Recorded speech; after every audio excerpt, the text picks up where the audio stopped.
Hey y'all, welcome back to the Hoffmann Homestead. If you've not been here before, I'm happy you're here. And if you have been here before, thanks for coming back. I appreciate it. Today we are chilling in my seed starting room, which actually happens to be my front porch.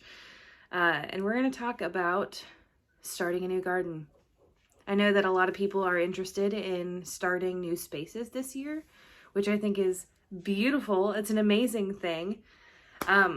But it can sometimes be a pretty big investment, either in your finances or just your time and energy.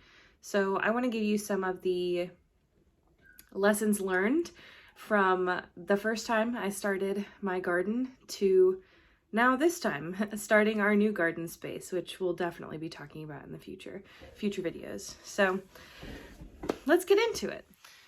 Okay, so the very first thing that you need to consider whenever you're building some kind of space like this is going to be your goals. You know, what do you have in mind? What is it that you want to do? Do you want to plant flowers? Do you want to plant vegetables?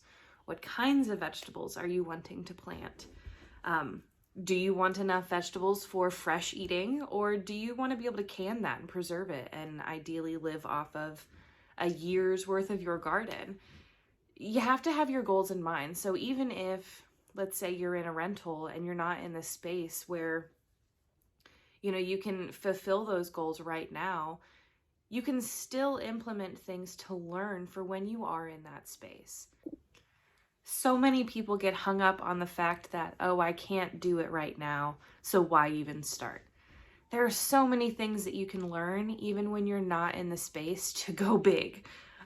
You can still go home and you can learn. And the best way to learn with gardening is to start doing it. Whether it's in containers on a balcony or in a small backyard full shade garden, because that's what you have, try it. You know, take your goals, what you want for your future, and start learning how to do those things now. Okay, so you've got your goals in mind.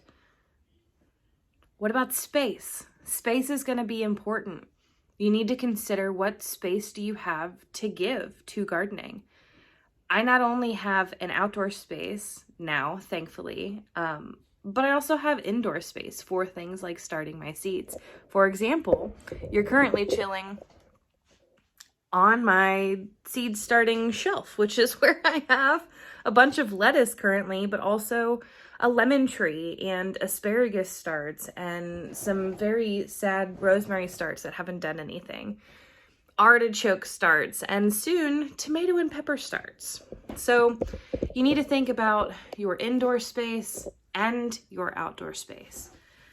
In your outdoor space, maybe you don't have much. Maybe you're in an apartment complex or you're renting a house that you can't do anything with the yard. Think about ways around that.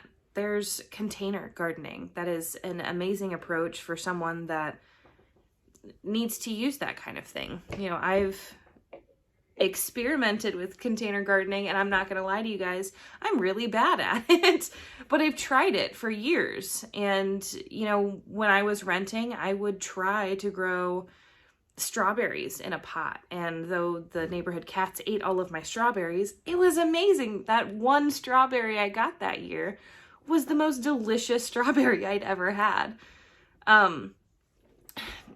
If you just have some simple landscaping, throw in a seed somewhere and, you know, try to grow something. Even if you can only grow one tomato plant or a thing of rosemary, something to get your hands dirty and start working on those goals.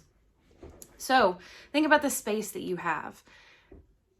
If working with an outdoor space where you're going to put in a garden, make sure you think about the aspects of that space.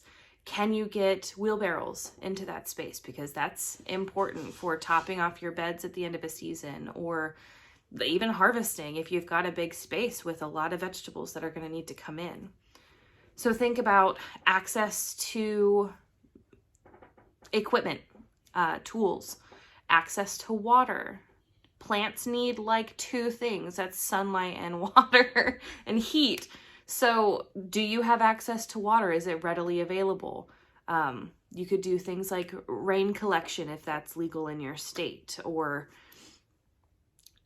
hook it up to a hose on that side of the house. I have a hose on the wrong side of the house and now have to put a hose on the other side of the house. So, think about the access that you have to that.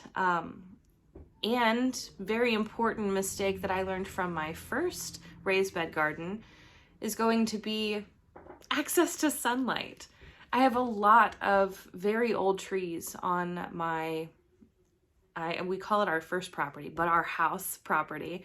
For those of you that don't know, we bought a house, and when we bought our house, there was a rundown house next door, populated with some raccoons, that was going to be knocked down. And we tried to buy it when there was still a house on it. We were going to knock it down ourselves, and thankfully the village knocked it down for us. So we were able to buy the lot next door. So now we have our house lot and our lot. Okay, anyway.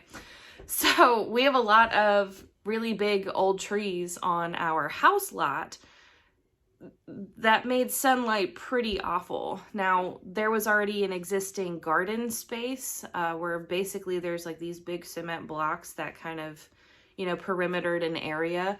And that's where we ended up putting our garden, because the need for lines to match up for me overrode any other common sense and said, hey, there's no sunlight in this area, so maybe don't put a garden here.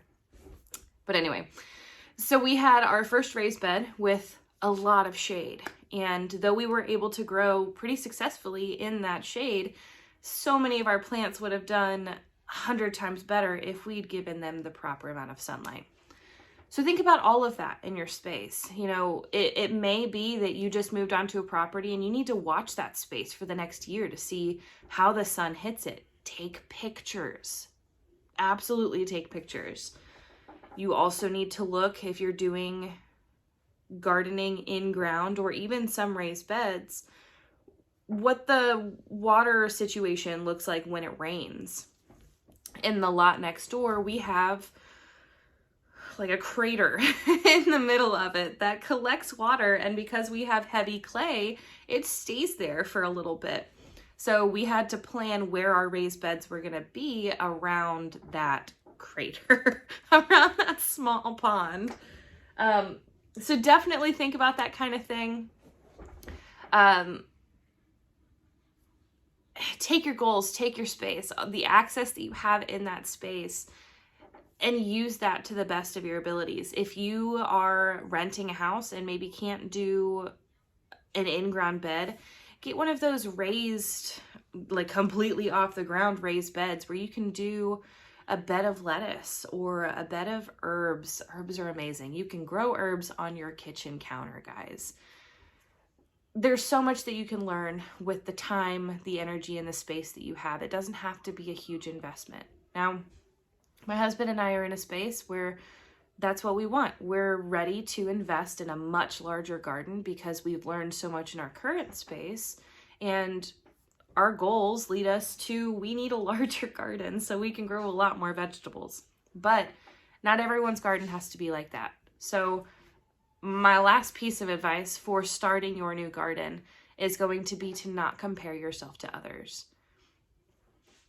I've started a YouTube channel because I want to show people how easy it can be and walk people through the mistakes that I have made or currently am making as a fairly new gardener. This is going to be my third year as a larger scale gardener. I'm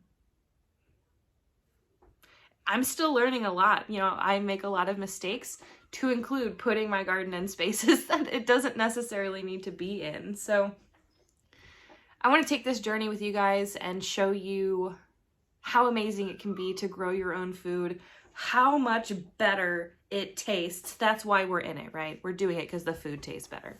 But it really doesn't have to be a big, huge investment. You don't have to compare yourself to other people's gardens where they have beautiful greenhouses and miles of flower gardening. While all of that's amazing to look at, it's not realistic for everybody, and that's okay. If you're in an urban setting, get yourself a couple containers. Heck, reuse some butter containers, fill them with potting soil, and start there. Seeds don't have to be expensive. You can go to Dollar Tree and get them. I think they're usually like 4 for $1 or something like that. Get yourself a $10 bag of potting soil and just start something. You don't have to be in a big place, and you don't have to have a big budget to start growing your own food and be a little bit more self-sufficient, and start enjoying the amazing thing that is gardening. It is why God put us on this earth. Gardening is so enriching for the soul, for the family, for the body. It's really awesome. I encourage each of you to just start where you are. Start working on your goals. Just because you can't do it right now doesn't mean you can't make progress towards it. So I wish you all happy gardening, and I'm so excited for spring. I just can't wait for it.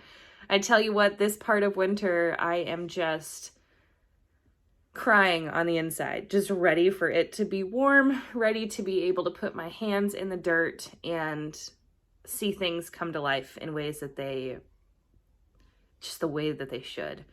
All right, well, thanks for coming. I appreciate you guys listening to me. I love so much talking to the camera and, uploading it and getting to interact with some of you guys.